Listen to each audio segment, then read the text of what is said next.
Welcome to But Enough About Me, a podcast about other people. My name is Tyler Andrews. I'm a Nashville-based photographer, husband, and father. I'm trying to collect the stories of everyone around me, whether we're best friends or total strangers. I want to know what made you the person you are today. Welcome back to the show, guys. If you're listening to this live, then you just had a great Thanksgiving, or at least I hope it was great. There's no possible way it could have been as good as mine because I had 4 Thanksgivings. That's right, 4 of them, and I'm bragging about it because it was awesome and I love Thanksgiving. Speaking of which, I want to make a point of saying I'm thankful for you guys because you guys rock. This show keeps growing and it's only because of you, because I'm not spending any money on marketing because I don't have any money to spend on marketing. But enough about marketing. Let's talk about today's guest. I am so honored that she was willing to do this. Guys, I met today's guest about 8 or 10 years ago when she was looking for a photographer for her wedding. She married an incredible guy who deserves an episode of this show all of his own because he has an incredible story too. We touch on it ever so slightly in the episode. You're going to love it.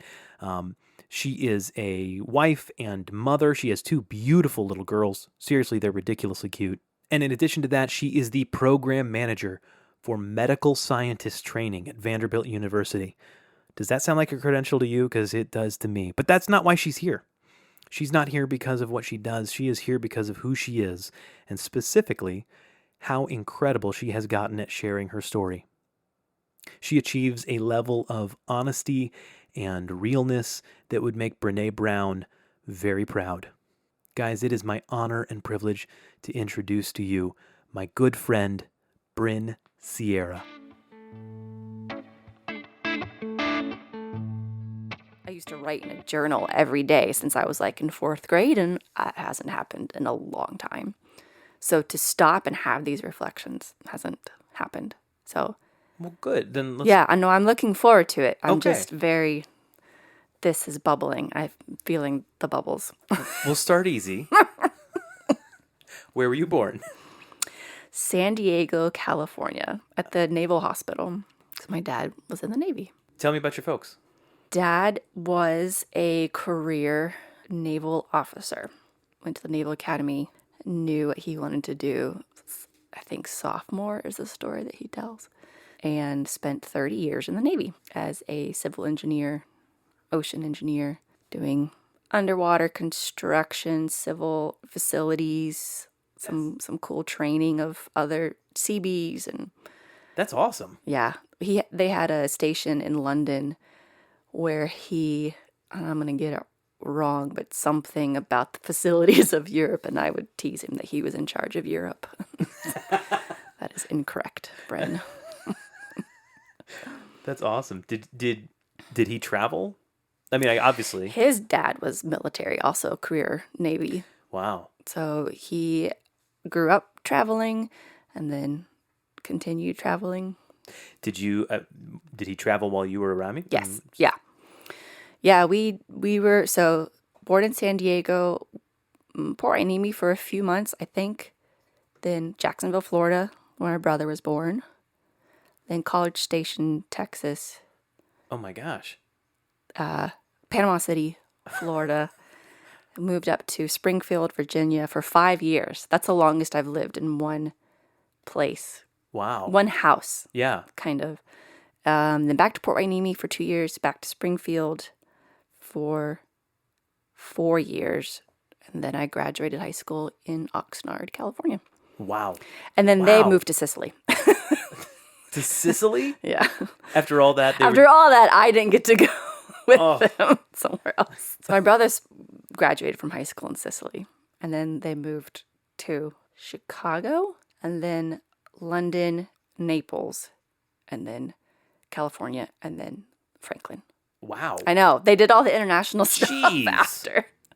They just kept moving. Yeah. I did live with them in Sicily for almost a year.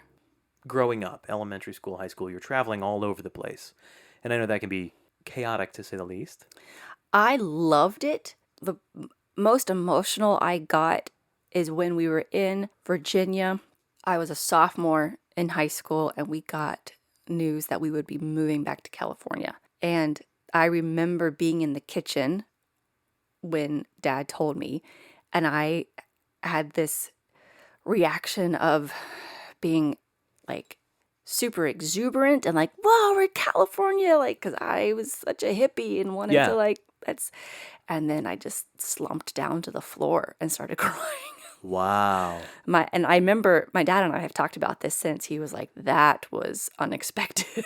He like, I didn't know what was going on with you. Right. And you know, my kind of goodbye party with my friends, I just was sobbing. And that was, I mean, you're 15. Yeah. I'd been there for 4 years. I still had some, friendships, memories of the 5-year stint I'd done previously. So in this same area. Right. Same kind of school district system and everything. And that was rough. And my junior year then in California was rough. My mom remembers me not eating. I don't remember not eating. We both definitely remember me being depressed. She got with, so I talked about my dad's Navy, military. My mom is a therapist. And she's ordained. So she has this pastoral counseling is what she has her doctorate of ministry in. And so she has this combination of the counseling and guidance with a lot of soul depth and meaning of life. So she, being the therapist, got me in touch with a school counselor to just do something. I remember talking to the counselor, and I eventually became the scorekeeper for the basketball team, the girls' basketball team. It was kind of fun. Yeah. I had this little notepad, and I checked, kind of like my friend Annie did the stats, and I traveled with the girls, got me some friends. That's good. That was the aim, to lift me up out of my slump. Get you connected with other people. Mm-hmm. Which, being where I am now, looking back, like everything that I went through. Oh, have you ever experienced depression? No. Oh, wait, maybe I have. Yeah. Yeah. As they kind of run the medical history. What was the mascot at your high school there in California? Saints. The Saints. That's quite the mascot. Well, it was a Catholic school. Oh, okay. Because there's a lot of saints. Yes. With lots of gruesome deaths. Yeah, they had mass, and like me and my brother we were maybe the only non-Catholics. There were maybe some other non-Catholics, but yeah, I don't. Why did your parents pick a Catholic school? So the base where we lived, the first time we lived there, we went to a public school. It's okay. The public schools at high school level in that area were not good. Okay. So it's going to be a private school. Yeah. And that one worked. Yeah, we went to visit another one, and I had even signed up and registered, and we looked at this one, and I liked the vibe better. I don't know that I've ever heard anybody say I like the vibe of the Catholic school better. We went. I remember it was Annie and Michelle who were working the bookstore or something, and I went in with my mom, and they were best friends, and they were very welcoming and I was like, I'm gonna go here. So Annie and Michelle, if you're listening, that's awesome. You're welcome. Very cool. So when you were younger, you said you got in trouble in college. Were you causing trouble as a child? Not as a child. I was straight A's and super gifted and creative and precocious. I guess with puberty, I was I don't want to be the nerd, or I don't know. I was definitely trying to fit in everywhere I could. So no, the drinking and drugs started in high school. Okay. Just cut right to it. Okay. At church camp. Oh, well, that's always good. What was the first thing you drank? Zima. Oh. I remember Zima. It was, it's all social, please let me just fit in somewhere. Please, somebody accept me. And I now love being an introvert and being a loner, and just don't call me. I don't want to talk to anybody. But that has been a work in progress to embrace. I'm good. I'm fine. Just who I am. But, I'm 40, so I guess it just took a while. That means you were born in 79. I never established that. Okay. All right. What kind of music did you like in high school? Grateful Dead. You are a hippie. Yeah, Grateful Dead. And then all the fringe dead bands, Yeah. whatever was around it. Again, I was kind of a band groupie, so I don't know names. I don't know, like, That's funny. just was like, oh yeah, I can sing that too. Da, da, da. And yeah, it was, Eagles or whatever kind of classic rock, all the stuff that my husband hates because it got played too many times on work sites. Wait, what is he like? I can always tell when he's in a good mood when he's playing reggae, Okay. like cleaning the house. Sure. But as far as like what he wants to, bump at work, hip hop, Really? rap, yeah, or just things that are good. He came home being like, oh, we gotta listen to this Alabama Shakes playlist on Spotify, and That's fair. yeah, They're fantastic. CeeLo, like he just Okay.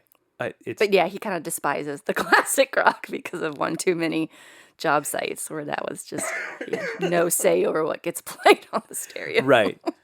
I used to like this song. Used to. Yeah. Not anymore. Never want to hear it again. How much younger is your brother? 2 years, 3 months. So that's pretty close. Yeah. I wish I'd taken advantage of that too.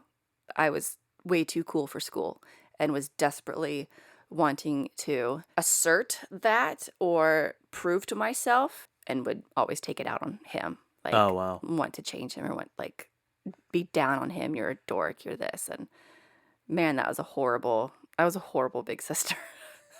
I was gonna say it seems like that's kind of par It's- for the course. Yeah, but it's yeah. Sorry, Eric. I could try to make amends every day. Like, he deserves it. Oh, well, that's really sweet. Yeah, So he's a good person he is a good person. in And spite even, of your best efforts. I mean, it was. I'm sure it affected him. Of course, it did. But it was. He acted like water off a duck's back, and I always admired that. That's cool. And it would always piss me off because, like, why is this not affecting you? Why are you so calm, cool, and collected? And he still is. He was a double, like, philosophy, psychology major. And he is a union electrician and has discussions with the most conservative, mouthy people that he works with. And we can see this side and let's talk about this side. And yeah, I'm too hot. So you're in high school, drinking, drugs. What kind of drugs? Not a lot of drinking, more cigarettes and some pot here and Okay, there. okay, Both okay. of those here and there.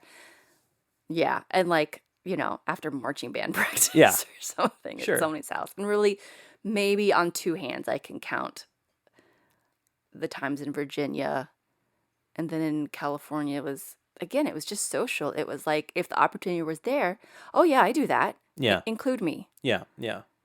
But I never like bought my own pack of cigarettes or bought my own weed or like that's not something It wasn't habitual. I wasn't at that level Yeah. yet Okay. in high school. Yet. Oh, okay. So tell me about finishing out school in California. I was naked under my graduation robe. No kidding. Well, Because me and this other girl, Candy, were going to do it, and she didn't do it.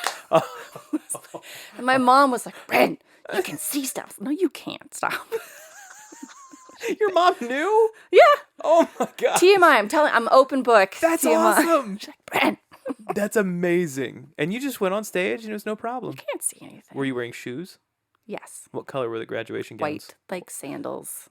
They're just sandals. Okay. White. I know, very like controversial for being naked underneath. So wait, so the gown was white? No. Sorry. No, gold. Oh.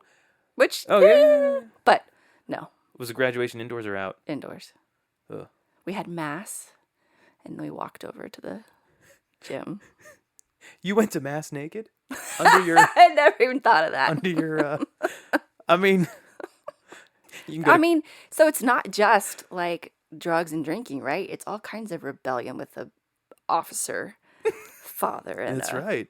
ordained mother. How did your dad deal with these things? Like was it a known thing that you were drinking and smoking and No, I think in my senior year of high school, Mom found a note that mentioned like a friend and I were going to go do this, and which feels so like, oh, she found out. I wasn't doing it a whole lot. It was more really wanting to like again fit in and be that person. But because I still was straight A's. Right. It's like Yeah. doing really great. It's hard to complain about that. Right. So that was like my reasoning. You guys shouldn't care. I'm fine.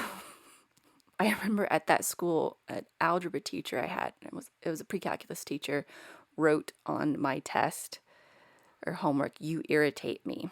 What? Yeah, I mean, he was a brother from Denmark. There was a community of brothers and sisters there that were teachers, and I mean, maybe it was like a cultural loss in translation thing, but it was when my parents came in to have a conference with them, it was, "You can do better, and you're not, and you don't even care. You're irritating me." Wow. But like I see that now with even with my 4-year-old, Yeah. just patterns of like it's going to take a lot more energy and patience than I have to parent you the way I think you really need to. So can you just be better in the meantime? Like, can you please just? Yeah. That may be what they were doing all of high school. You graduated high school in California. How soon after that did your folks move to Italy?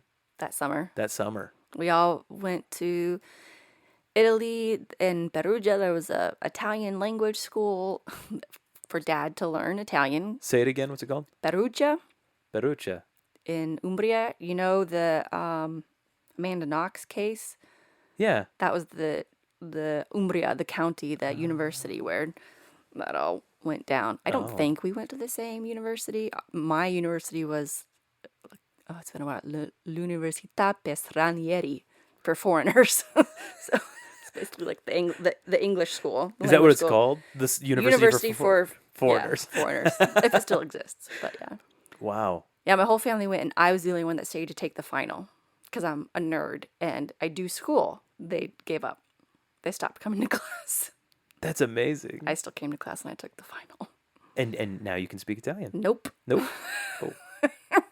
Well, the last conversation that you'd had about moving was from Virginia to California, and that had a lot of mixed emotions. How did the announcement go this time around? Well, the announcement, I mean, I went to college Yeah. and they left. They went to Sicily. So it was no That big deal. was, yeah, I mean, it was no big deal. I went to Santa Cruz. My family jokes, I went to the one that had the most Grateful Dead posters on our campus visit. Oh, okay. And VW vans. And I had no ambition. Like, I don't know what I wanted to do. So, in the meantime, this is where I could, like, find myself. Sure. Maybe on my parents' dime. Well, So you knew you were supposed to go to college because that's what you're that's supposed what to you're do. supposed to do. Right. I'm the one that took the final Right. in Italian. Yes, I was very much a school. I loved school. Achieving at school, being good at school was something I think I identified with. Is it the acknowledgement? I don't think so. I feel like at some point in my life, early childhood, early elementary, I was identified as someone who was gifted and very smart, Mm-hmm. and therefore that's what I am. Yeah. You know, with parenting now, hearing a lot of praising the behavior instead of like, "You're so smart," versus "You worked really hard at that." Yeah. The growth mindset versus fixed mindset. I Sure. very much had fixed mindset. If I knew I wasn't going to be good at it, I didn't do it. So I stuck with all the things that I was good at. My daughter, I think, has a really amazing growth mindset so far. So how long were you at Santa Cruz? 1 year. 1 year, moved to Sicily.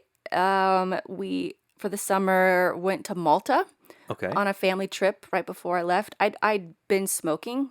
I was 19. Openly. Well, until my parents said, "You can't do this." And I was like, "I'm 19. Yeah. Well, and, you know, there's a million different other things that went back and forth and back and forth. But again, they told me not to, and I did anyway. And so then in Malta, I thought we just checked in. I thought they were downstairs still in the lobby. Go outside to the balcony to have a cigarette, and the balcony next to me, I hear, Bryn, you want to put that out? I was like, shit. We had a little talk. And then I showed them my tattoo. Oh my gosh. It's like, oh, might want to. We're going snorkeling tomorrow. I might need to show you this. Which, whatever. I was 19, but it was Right. just this pattern of like, can't you be better? I don't know. I mean, looking back on it now, it's just grasping at like, who am I? Define me. Somebody else define me. Because I am flailing right now. And yeah. So the options were hand over your military ID card, and my military passport, which means I couldn't fly on these certain planes to get into the bases and stuff. Right. And essentially like being disowned, like we don't feel comfortable supporting this lifestyle. Back you go. And I think I came up with this option as we flew back into Sigonella, and I was, oh, there's my friend, there's my friend, there's my friend. It was a truly selfish decision. What if I stayed here and I worked, I got a job, and I redeemed myself in your eyes? Or just kept smoking and drinking and all that stuff with my friends, which is what happened. Yeah. And then they did finally kick me out in April. I Wow. went back to California. So it was almost a year. Like 10 months, I think, is what it ended up being. I didn't come home one night. In the nearby city, the quickest way to get there is to hitch. And I could not get a ride back that night. And it was getting later and later. And I was going to be back up this way anyway to do a hip hop festival with my friends. And I was like, whatever, I'm just going to be up here anyway. Let me stay the night here. Oh, and by the way, let my phone die and I don't give my parents a call. Oops. Yeah. So by the time I came home the next night, this doesn't feel like a safe family for us anymore. We're not okay with this behavior. You're on the next flight out. So they confiscated your passport, your military passport and They ID. didn't. They didn't? No. Wow. No. It just was like, this was great while it lasted. Get some healthy space now. Yeah. Interesting. But I didn't have any of their financial support back in Santa Cruz. So I wasn't back in college. I didn't have a place to live. It was only like couch surfing for like 2 weeks. And then I found a place to live and a job in Nice. 2 weeks. What'd you do? I worked at a restaurant. Excellent. Dharma's restaurant is all vegetarian. Yeah. Were you ever vegetarian? From high school till like right around Elin. So, I don't know, like 20 years. Was it a moral, political, ethical decision, or was it Ethical. We would drive over animals on the road and I would start crying. Like, it was very animals driven, very holier than thou. And then I learned about the environmental impact. But it was definitely animals. Got to save the animals. That's fair. Absolutely. So you worked in Santa Cruz, got your life together a little bit? Yeah, so there was one Skype. Was Skype around? So whatever was around, I remember having a conversation because I still checked in with my parents, actually. Somehow we kind of got back on. I'm not quite sure how we got back into talking back in Santa Cruz, but one of these talks, had been thinking through like, okay, and we want you to sign up for, there's a community college, and at that time, California had like this Board of Governors waiver where like it was $5 to go to school. Okay. Or like per class. It was something super cheap. And I was like, I can do that. Yeah. And so they were kind of talking through how they could support me. And I remember like just being stunned and crying. Like, really? You guys, okay. And it was me and my parents, we've been through a lot. So it's this emotional, like, they are how I have learned and come to understand unconditional love as a person and especially as a parent. They walked it. That was who they wanted to be as parents. Yeah. I shaved my head when I got back. And I had long red, wavy, thick hair that was like, I had a lot of identity and vanity in my hair. And being kicked out and being like on my own. Yeah, I shaved my head. Wow. And why I mentioned that is I remember the next time I saw one of my parents was while my dad, because they were in Sicily and they still had 2 more years to go. Yeah. And here I am in California. It's like 3, 4 very long plane flights.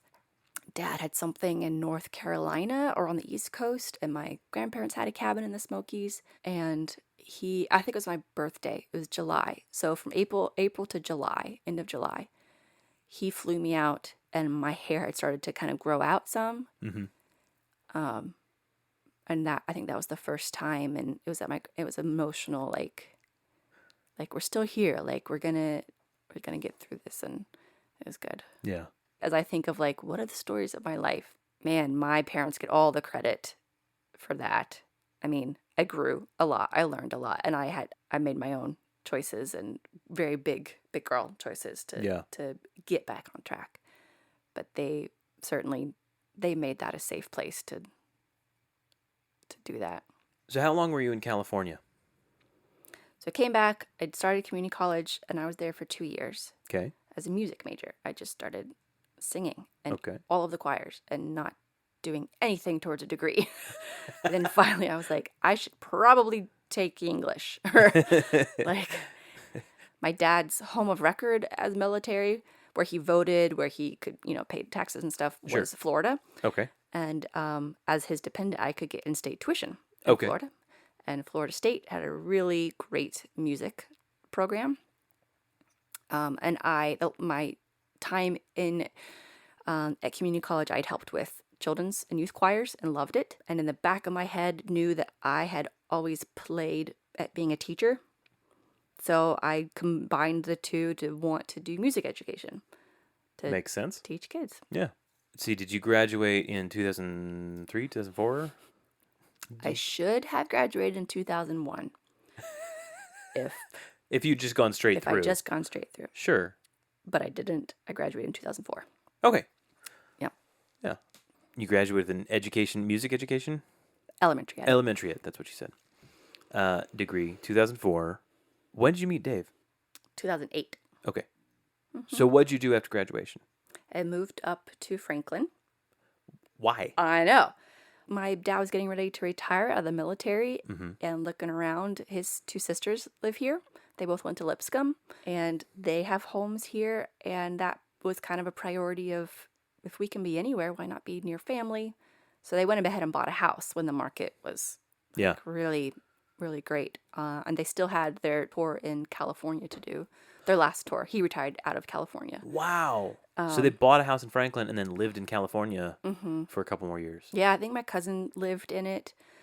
And my stuff went in it. Oh, so my last semester of Florida State, I did student teaching, and I did it in Germany. So my apartment was packed up and already up in my parents' house in Franklin. So when I graduated, I had a plane ticket from Nashville to Santa Cruz. That was the plan. I'm going back to Santa Cruz. I'm going back to Watsonville, somewhere I'm going to teach. That's what I'm going to do. And then as I was in the attic looking through my stuff, and the reality of like, I can't afford to live in California. Like, who am I kidding? All my stuff is here. Yeah. Who am I kidding? So I stayed here. Reality aside, was that a disappointment? Yeah. I mean, even now on like my Facebook, it says Cali girl at heart who found love in Music City. Yeah. So have you been here since 2004? Yeah. Wow. Yeah. That's a big change. Yes. So how did you meet Dave? We met at a bar. Yes! On St. Patrick's Day. Outstanding. Yeah. I think I was house sitting. My brother he worked at Mellow Mushroom for a long time, and Kimbrough's, just a local place downtown Franklin off the square. And it's an itty bitty place. It's tiny, but it's fun. It's very local. Yeah. I mean, I haven't been a local there for a long time, but they've got karaoke, and my brother was there a ton. So he said, "Hey, come on out for St. Patrick's Day," and I did, and I struck up this conversation with this guy because why not, and decided, yeah, he's interesting. Like it wasn't love at first sight. At least for me, I don't think it was for him either. And he will tell you differently, but we were talking about all the things in Nashville that you don't see when you're here because you're here. Right. The Frist being one of them. I still hadn't seen anything up there. And I was like, yeah, like haven't seen that. And it was not a line. He swears I fed him it because his next thing was, oh, well, give me your number sometime and maybe we can go together. Something along those lines. Right. So I was like, oh, yeah. Hey, I didn't mean it to be that way, but well done, you new person. And the only other memory besides hugging goodnight, he was going to leave because it was Tuesday. I think it was like a Tuesday. It was work week, right? The only other memory I have is of sitting later in the night, sitting at a table with some other people, and I looked up and he's looking at me and he just kind of has a grin. And I was like, oh, I know that look. Yeah. Okay. He likes me. Yeah. That's awesome. How long to flatter myself. How long did it take him to call you? Well, we instant messaged each other. Nice. He was very much a chat room, video gamer. Yeah. Way back then. Really? Yeah. I did not Big expect time. that. Yeah. And so I think we had plans. Gosh, I remember thinking it was like the obligatory 3 days you wait. Right. And I was teasing him about that. Maybe that's when he called. And then we made plans to meet up Saturday. Okay. Yeah. But in the meantime, we exchanged AIM handles. And that's right. He sent me photos of like this job he was working at or some of these canoes. And I remember being really impressed because he's a really great carpenter. Yes. It was the first date to Frist? No. Oh. We went to Moe's. We just met up for lunch at Moe's and went to this little park in Cool Springs. I went to the park behind it that I never knew existed, and he did. Then, it was going well. And so it was like, okay, what do we do next? He said, well, I gotta go suit shopping for a wedding I'm in if you want to come with me.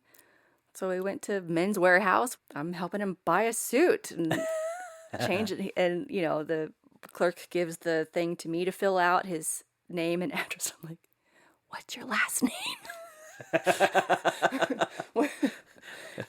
They definitely thought we were already established. And I remember checking out, and I was sitting in a chair, and he comes to just kneel down next to me, like squat down next to me. And I remember thinking that was nice. Like he wasn't afraid to go ahead and like be right next to me. Hey, I like you. This is what I'm going to do to let you know that. That's awesome. It was nice. How long were you married before kids started coming? We kind of were on the same page of like, I don't think we want kids. Like, really? Do you not want kids? I'm okay not having kids. Yeah, I'm okay not are you okay? Okay. We're kind of on the same page. We had dogs. We had Australian Shepherd. Yeah. Beautiful dogs. And I forget. I probably, again, wanted to just be like everybody else and fit in. I think at the like most crass explanation of what I was feeling. But I was definitely the one being like, okay, maybe we start trying or looking at it, or I don't know, what do you think? And he didn't say no. Like, yeah. It was kind of, yeah, okay. And, really tried to make sure this was going to work because, you don't need to be having kids with sure type decision. Yeah. I don't think we tried. The first year, we just let be the first year, but I think it was towards the first anniversary coming up. I was like, I was reading all the books because I'm Hermione and I read everything to vicariously live and know other lives. And we were 32, approaching 33, and it wasn't happening, and it wasn't happening. You were actively trying. Yeah. And you just weren't getting pregnant? No. I remember talking with my midwife and being like, hey, so I read, 35 after a year to come in, and I'm only 33, or maybe I was 34 or something. And she was like, oh no, 8 months, let's come on in. And was very minimal, like, we're going to be all natural. We're not going to do, the big guns. Let's try these other things. And of course, it just kept taking longer and longer and nothing. So we were like unexplained, the official, like that's official category, right? Unexplained. It just never happened. And 2014, and we got married in 2011. So up like 2 years of going down all the paths. So eventually we're like, okay, fine, whatever. We're going to get out the drugs and the needles and stuff Yeah. and start doing stuff. Because then it became like the A on the test that we didn't have. He was also straight A student. He was salutatorian of his high school. I believe that. So it was emotional, as like all infertility, Yeah. fertility struggles are. And then we had this just notion of like, we got to make it. It's not happening. It's not happening. So we did. And it was years. It was, like 2 and some years. But within those years were some measures like the drugs. We did 3 IUIs. Wow. Which is the intrauterine insemination. And then we did IVF. I had, all the different tests and scoping and flushing, and everything's fine with me. Everything's fine with him. What is going on? Yeah. And so then, IVF, which was successful. Awesome. That's Elin, our beaker baby. So you got pregnant. Yeah. How was the pregnancy? It was good after the first part. I had ovarian hyperstimulation syndrome. Oh. OHSS. I had a paracentesis, which is blood, like fluid. Yeah. Drained out of my abdomen. 2 liters. Oh my gosh. 2 liters. I have a picture. It's gross. That's not comfortable. No, and I was pregnant. Yeah. You're supposed to eat a lot of salty, like jerky and Gatorade. I was supposed to, and just like absorb the fluids, and that was miserable, but the rest was fine. Okay. I mean, I had the normal stuff. Yeah. Yeah. And then when Elin was born. Oh gosh, I was like, oh, and now we're here. And then Elin was born in Cookeville. Where'd her name come from? Elin. So the program that I used to work for, there was a student, an alumni whose name was Elin. Mm-hmm. And, my name is Bryn. Mm-hmm. So I need to have different strange names. Nothing wrong with that. So Dave was the one that was like, I like that name. Fortunately, she's a lovely soul. Anyway, so the name came from that. And then Juniper Marie are her middle names. Juniper, because that was Dave's first choice, which I love. It's a beautiful name. It's a beautiful name. His middle name is Half Moon, so I liked having kind of nature in the names. So hers is Juniper, and then my middle name is Marie. So I'm wearing the necklace with her names on it. And so she got those names. You just said Dave's middle name is Half Moon. It's probably a good idea to give people a 2-second version of who Dave is and why his middle name is Half Moon. I mean, there could be a lot of reasons why his middle name is Half Moon. Okay, sure. His reason, and one of the reasons I think we connected. Yes. In Franklin, Conservatopia, Yes. Williams County, is because he grew up on the farm, which is a really famous, wonderful, American commune. Yeah. Started with Stephen Gaskin in the 60s, and he grew up there. He actually was born in the Bronx. There was a farm branch up in the Bronx, New York, for a while. They did emergency medical services. Oh. And that night, out the apartment window was a half moon. I like it. Yeah. So coming back to Elin. So we had moved to Cookeville for Dave to finish college, Tennessee Tech, mechanical engineering. And she was born on his last day of class, a week before finals and graduation. Oops. Yeah, she was a week early. He had a presentation that day. I was working from home on Fridays because I was still commuting to Vanderbilt from Cookeville. That was the arrangement. I worked from home on Fridays. And Fridays is when I would have my checkups. So went in and I had low amniotic fluid for the second time. Mm-hmm. And I was far enough along where they just said, we got to go ahead and induce and get her out. And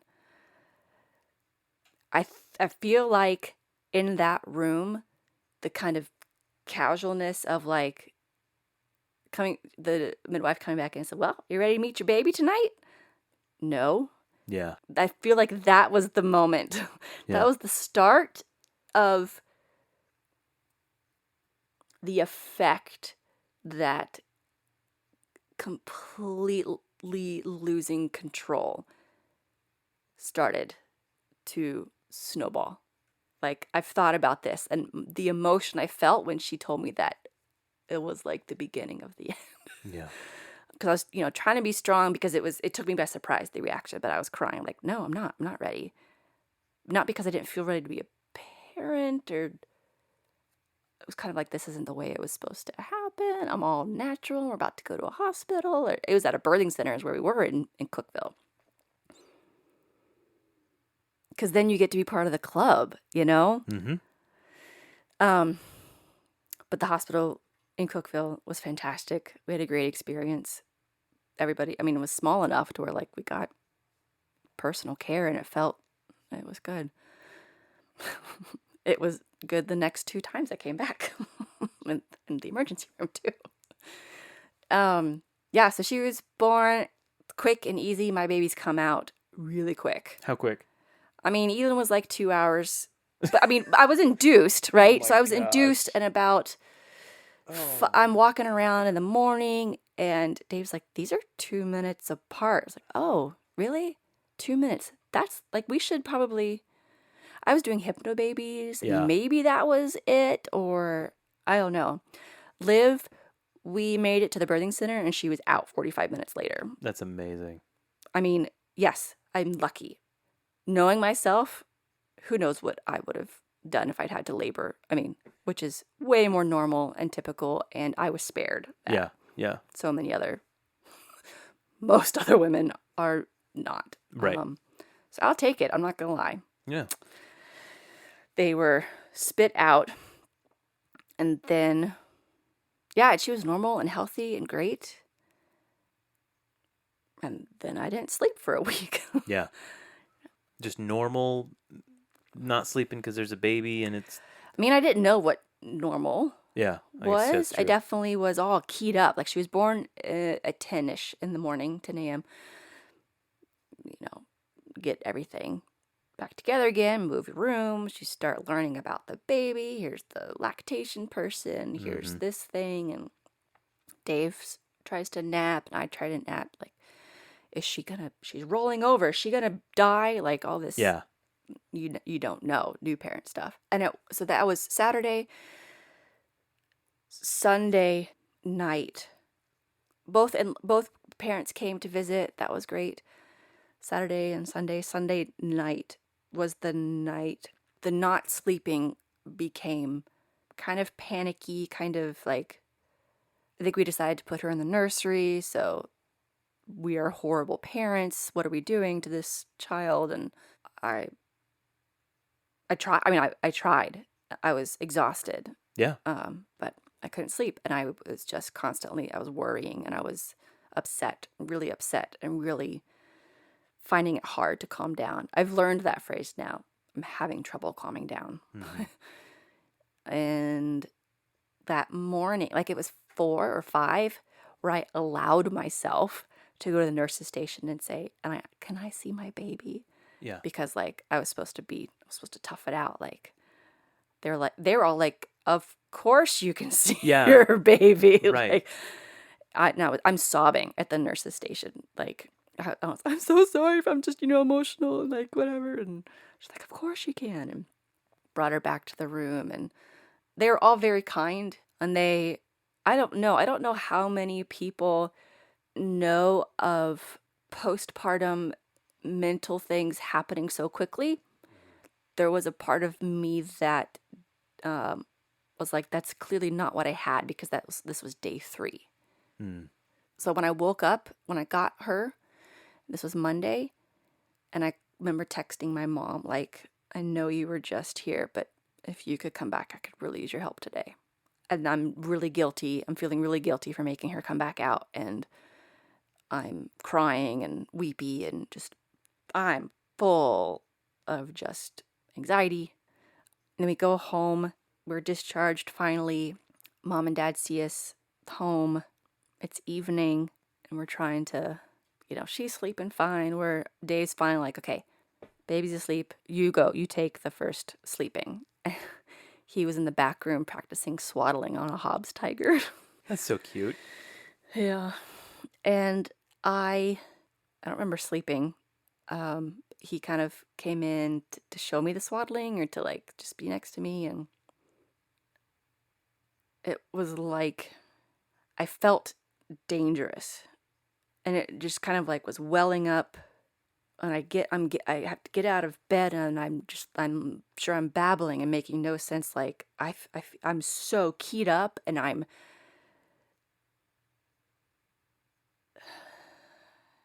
Agitated? yeah, agitated, feeling like very wild Yeah.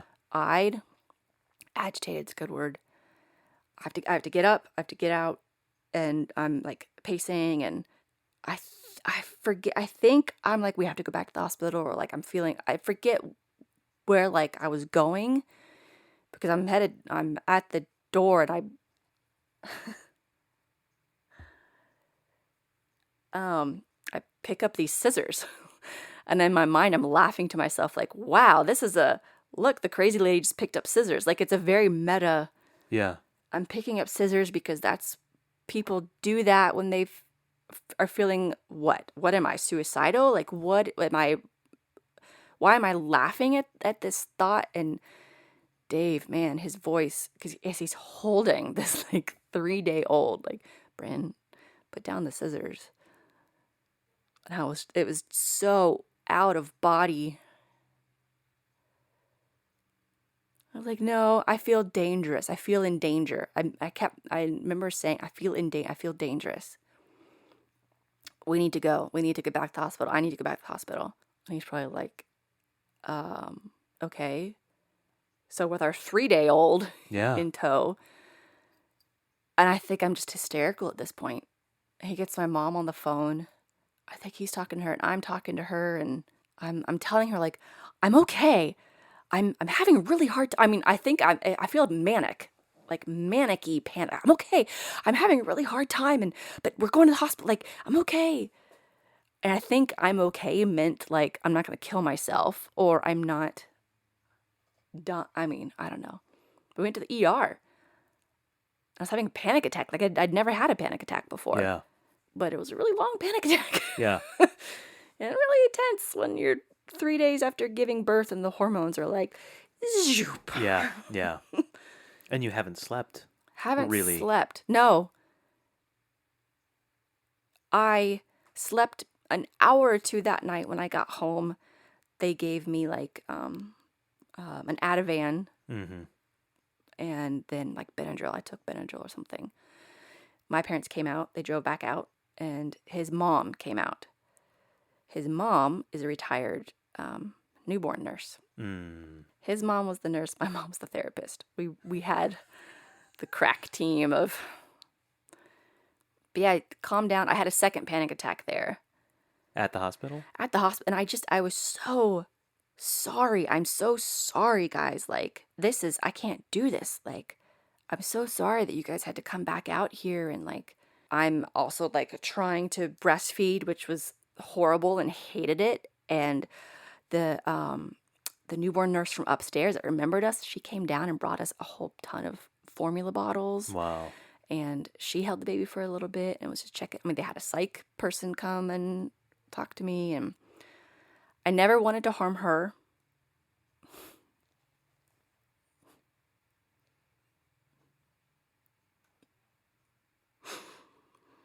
I wanted her to exist, just not with me. That was not something I was going to be capable of. But no, I never wanted to hurt her. And there were some points where like I really wanted to hold her, and there was some point I couldn't. Some of what I've learned about that is the bigness of that was overwhelming. I mean, it eventually gets better, but the immediate bigness of that was too much. Of being a parent? Yeah. And like, being a parent also means like worlds, multiple universes and worlds of responsibility and layers and realizations about yourself that you are forced to examine. So we went home, and Nona, his mom, took the baby in the back room. And I got an hour or two because she came in at 6 to breastfeed, which, of course, she did. That's, here's the schedule, but that's what woke me up. So, I guess we got back late, tried to breastfeed, and just the rest of the week. So this is Tuesday. It was a panic. I was living in a giant panic attack. Wow. And trying to I didn't eat. and feeding her made me even more triggered. And of course she felt that, wasn't wanting to really make it work, because why would she? I didn't want to hold her. I didn't want to touch her until the guilt overwhelmed me. And then I would ask, can I hold her? Yeah. I still didn't sleep. I didn't sleep at all that night, Tuesday, at all. And Wednesday, pacing worked, being outside, pacing up and down the street. I went back into the midwife, and they prescribed Xanax. Xanax was not my friend. All the axes, Xanax, Atarax, those were not my friend. They were really jittery. I think then he prescribed Prozac. We tried all kinds of, at first we just thought it was an insomnia, no, let's try to get her to sleep. Not sleeping does a lot of crazy things to emotions. My mom kept telling me that's why sleep deprivation is a form of torture. Yeah. It works.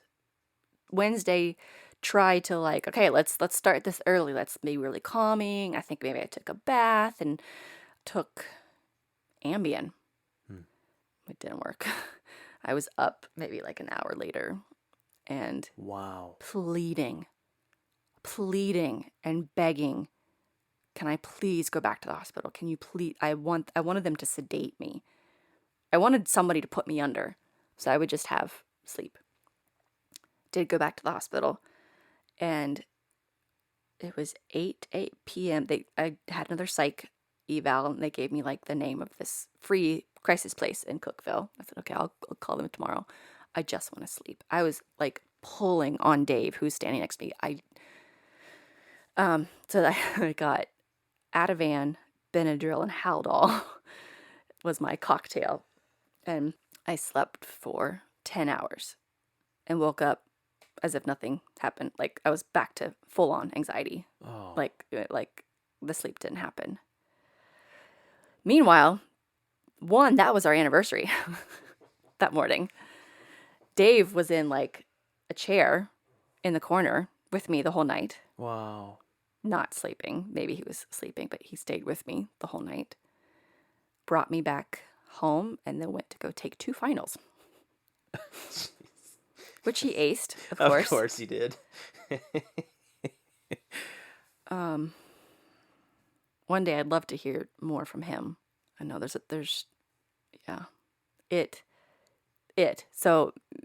postpartum anxiety and depression, perinatal mood disorder, anxiety, all of these different names. It definitely affects the whole family. Husbands can get it. Mm-hmm. Adoptive parents can get it. Non-caring spouses can get it. So Wednesday, Thursday, didn't sleep. And Thursday night, when I wasn't sleeping, I asked him, can I please go check in somewhere tomorrow? And it was her 1-week checkup, pediatrician. But, we had done everything we could. So we went to the checkup, and then I went to this free crisis place in Cookville, which was an ordeal, just all the paperwork and signing, and it takes forever. And as soon as I get in there, they make you take a shower, and they dry all your clothes to kill bed bugs and stuff. And I did not have any trust that they were going to be able to get me to sleep that night. And I knew my other option was Vanderbilt, because I'm an employee. And of course, one, I'm very privileged to have that option and to have people drive me there and take care of me. And being an employee just helps financially. Yeah. A lot of privileges I had immediately to get me back on the road to a road. Yeah. I mean, so long story short, I didn't have confidence. So I called and said, can we go to Vanderbilt? Yeah. Yeah. And they had given me an Ativan, so I was a little bit calmer Mm-hmm. when I go back in. And so seeing Dave again was weird because as far as he knew, like I was in this place now. So go to Vanderbilt. Yeah. And the Ativan starts wearing off and we finally get there and man, that night, that Friday night, a week after she was born, was like the closest to demons and darkness and like crossing a line I've ever felt. Like the anticipation of it may all be over soon, but you are so far away from that and you have to hang on. You have to. I mean, you can choose not to hang on, but if you have to hang on. I wasn't able to go to sleep and calm myself by myself. So I just had to hang on. I'm still pumping. Like I was Jeez. still pumping in this room where like after checking in the ER and then they bring you to a patient transfer unit where it's kind of like assessing the psych patients with bed availability and stuff for the psychiatric hospital. And I feel like knowing what I know now, I got bumped up the list because I went in later that night into the psych hospital. How long were you there? The first time I was there the long weekend because it was Memorial Day weekend. Saturday, Sunday, Monday, Tuesday. I discharged myself early, Tuesday or Wednesday. He had suggested he was, okay, you can leave, but he would have liked to see me there a few more days. The doctor or Dave? Doctor. Okay. Yeah, psychiatrist. And I was like, I'm okay. I didn't really feel any of my anxiety there. I don't know if it's an acute treatment center, so it's not like a residential rehab place. It's meds management, get you stable, Right. maybe reevaluate your meds, and then you're on to the next step. And the next step was partial, which is a full day program at Vanderbilt. I got out that day and was right back to anxiety. Wow. While I was there, Dave moved everybody to his mom's in Spring Hill because it's closer. So I was in Spring Hill and it was immediately back. And it was like, really? So I ran. I had opted not to do partial. Like I signed my name up and okay, I'll see you tomorrow. I was like, nah, I'm good. I woke up, just drove right back up to Vanderbilt and said, please, you've got to and I just cried. I cried and panicked and sobbed the whole session. And then I think my meds were getting a little bit better. And the next day, I wasn't crying. And they're like, you're a whole different person. Thanks. That was a good experience, the partial. Then the weekend, we went back to Cookeville for her checkup. And it was, demons were back again. And it was hard. I couldn't do weekends. Why? What was different about the weekends? I didn't have the structure of spending all day in the group therapy in the partial. And I was, trying to sleep in the same room with Dave and Elin and trying to do what I could to take care of her when all I felt I didn't want to do any of it. I started to think of cutting myself. That seemed like a idea that might be minimally invasive and just break me out of it felt like it would be a sharper, livelier emotion than the misery and the dullness of depression, if that's where I was. I still didn't fully know where I might be. And on the drive up to partial one day, I am just hysterically sobbing. I'm having such a hard time talking on the phone with my mom and processing it. She's like, why are you not driving yourself back up to partial? And the thing was, that's what I wanted to do more than anything. Yeah. I just wanted to get out, stop the world.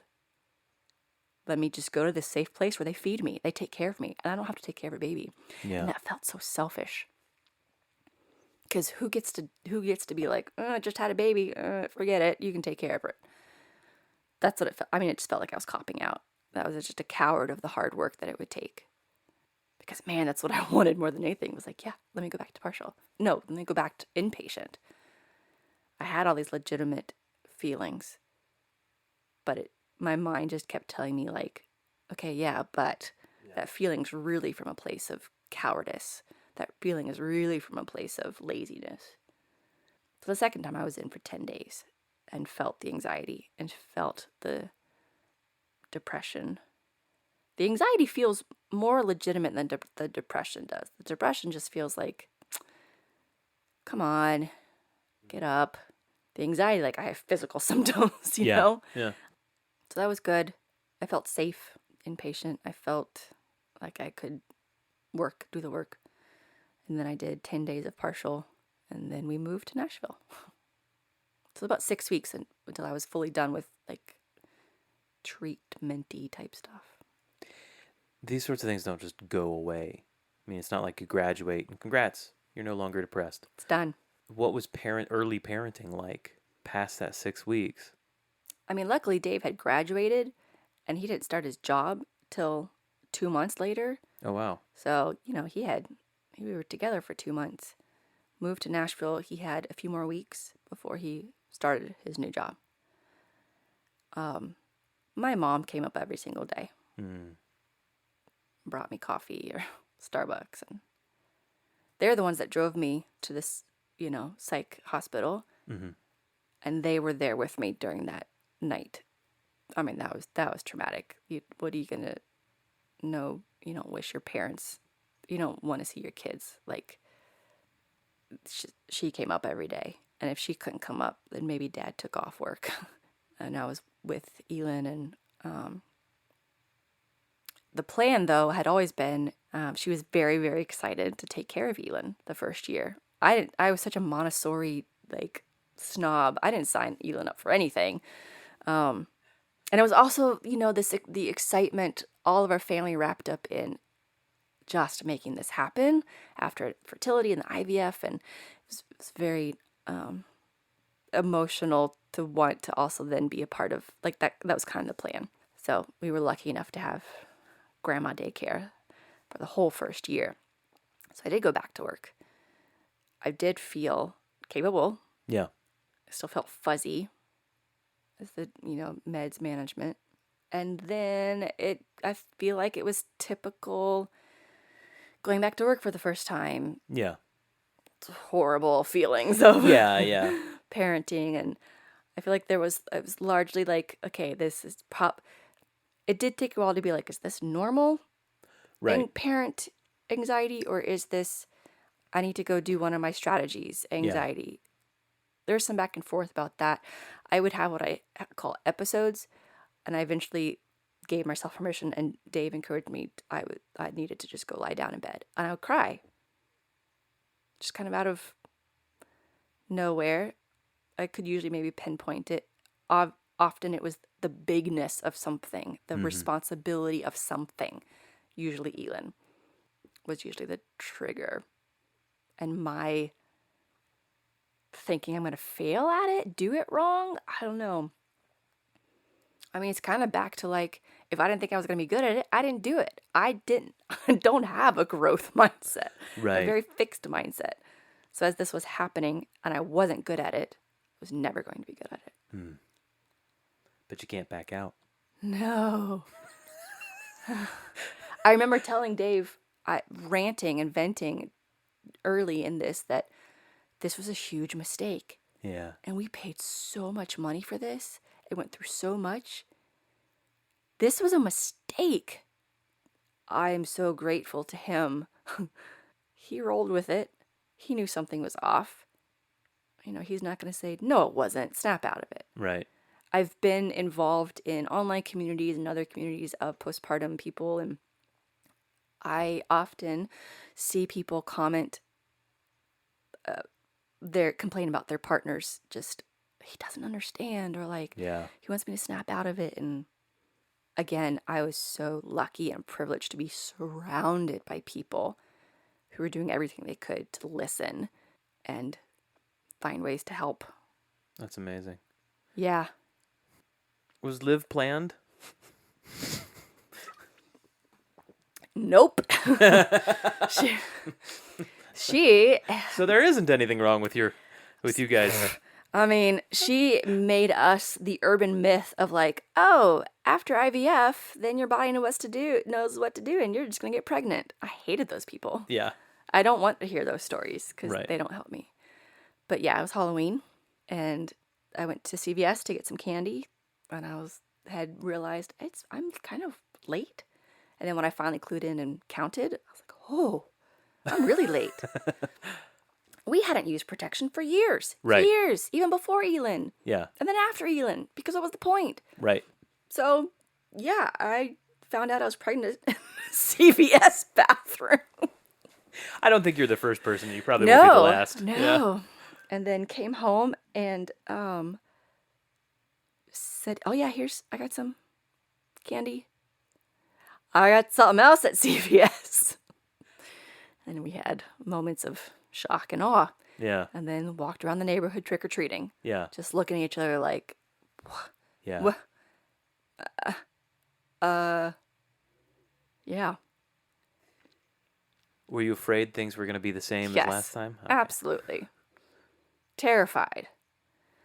We had been doing some counseling because we'd been thinking about we had 2 frozen embryos, thinking about transferring. Is it time to do a second? And let's just make sure our relationship is as strong as possible. Having a kid puts strain on a relationship.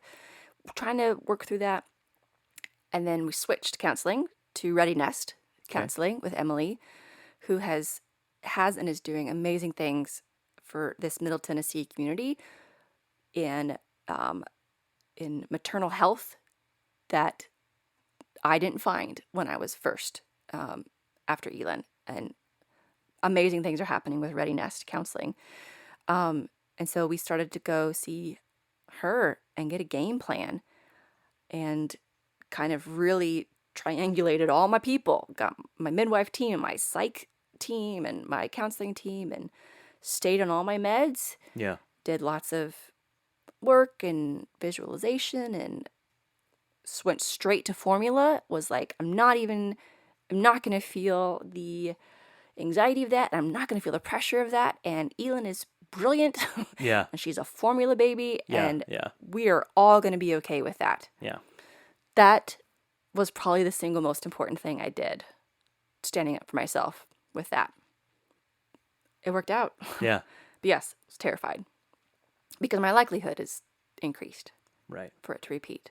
So we delivered at Baby and Company. Mm-hmm. She was borderline on like a lot of things. So we went to Vanderbilt for extra care, and that was fine. The second night, and it was kind of a surprise, right? Elin happened to be already sleeping over at Grandma's. They were coming back as Dave was coming back from flying. Because I was like, you might want to come home now, because I've been contracting all morning.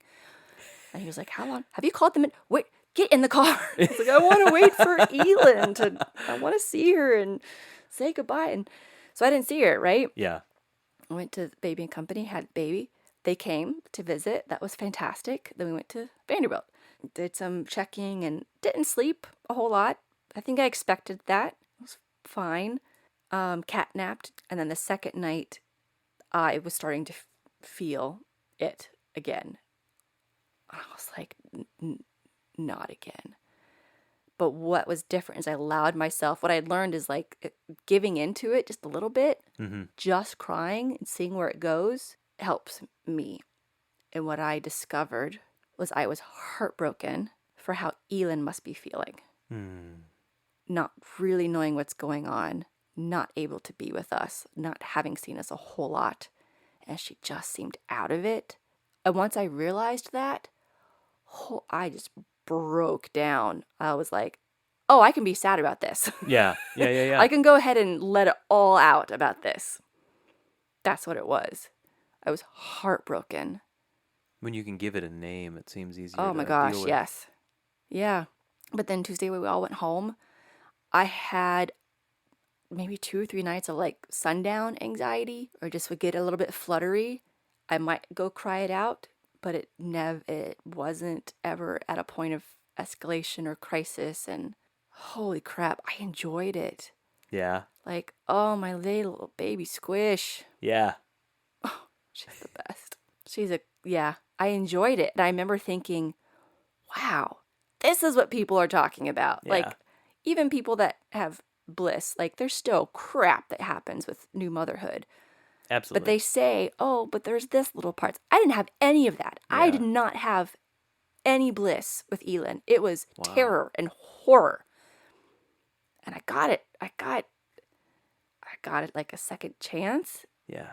I mean, no one deserves any of this. It is what it is. But that was pretty cool. Yeah. Bryn, what scares you? Ugh. I think the big decisions, the bigness that I'm doing it wrong, that I've made the wrong decision, that the bigness was overwhelming and I didn't do diligence as much as I needed to or something. The thing is, I would just charge through it anyway. Yeah. I would charge through the mess I made. What do you regret? I think maybe how I treated my brother. Like a true regret, not just, oh, that was a learning experience. Yeah. I don't know that I feel like that was a learning experience. I feel like that was not okay. And anybody else I treated like that. Who is God? I mean, see, I am without religion these days. I grew up religious and then shifted to kind of agnostic. These days I don't care. But what I associate that with is one's moral compass, what guides you to be a good person. I think in essence that's something God followers, we should live a good and right life. I think you can do that without God. And so the moral compass is kind of like, and so many people like me that are not of that anymore, it came from God way back when. Right. I understand it in different ways. And hopefully those compasses Compasuda? compass lead us right, because there's a lot of people on this planet. It's good to like the people that you're nearby. It helps. You know, we all can be a part of making that good. Yeah. Fair enough. Thank you so much. Thanks. I hope it wasn't too painful.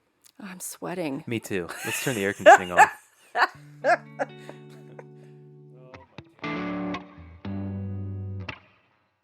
Right off the top, I want to give away 3 resources that Bryn has graciously encouraged me to share with you guys. Number 1, Postpartum Support International. Their website is postpartum.net. Bryn said that's a fantastic place to get connected with other moms and other folks that have dealt with these issues, as well as find resources. So check that out, postpartum.net. If you are in the Nashville area, Ready Nest Counseling. She talked about it in the interview. Ready Nest Counseling does some excellent work. They deal with birth and maternity and all of those issues. They're fantastic. ReadyNestCounseling.com is their website. And then third, and most graciously of all, Bryn has said that if anybody else out there is dealing with these issues and really needs to talk directly to her, I can make her information available. So if that's you, if you need to talk to Bryn, let me know and I will share her contact info with you. I will tag her in our social media posts so that you can connect with her that way as well, without having to have me as a go-between. Speaking of social media posts, if you would like to see the portrait I made of Bryn, you can do so on our social media. That would be Instagram.com/ButEnoughAboutMePodcast or Facebook.com/ButEnoughAboutMePodcast. Alternatively, if you don't have social media accounts or don't want to go there on social media, you can come directly to our website, that being www.butenoughAbout.me. Again, that's www.butenoughAbout.me. That's the website. We've got all of the portraits on there. We've got all of the episodes on there. We've got links to the various podcasting networks that we publish through. So that's Apple Podcasts and Google Podcasts and Spotify and Stitcher. They're all linked up on there. Or you can listen directly from the website. You can drop me a line on there, or you can just email me directly, tyler@butenoughAbout.me. Guys, I've gotten so many great, unbelievably kind emails and messages through social media in the last couple of weeks. You certainly helped me have a wonderful Thanksgiving. Please, please keep that feedback coming. Also, if you want to leave that feedback publicly, you can do so on iTunes. That's the only place that I'm aware of that you can leave a public review for a podcast. But go do it. Go talk about it on iTunes and leave a 5-star review.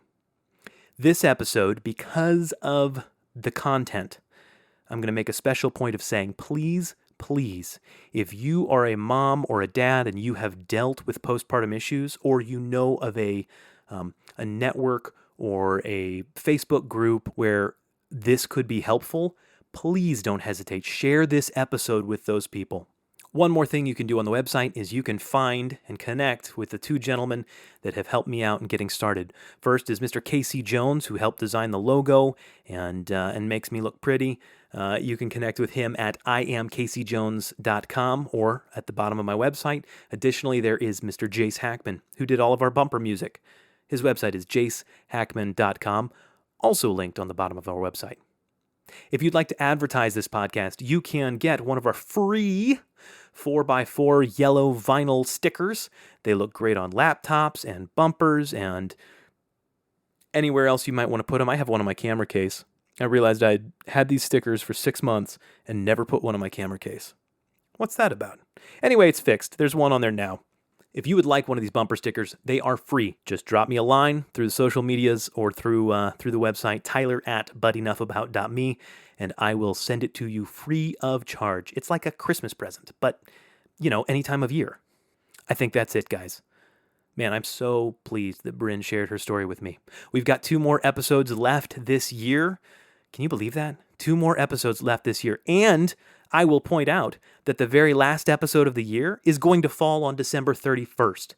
That's awesome. So on your way to having a wonderful New Year's Eve party, you can listen to an episode of this show. Thank you so much, guys. Listen, between now and the next 2 weeks, you're going to be around a ton of family and friends. You have an assignment. Grab one of those people, get them some eggnog, sit them down, and tell them you want to hear their story. My name is Tyler Andrews, but enough about me.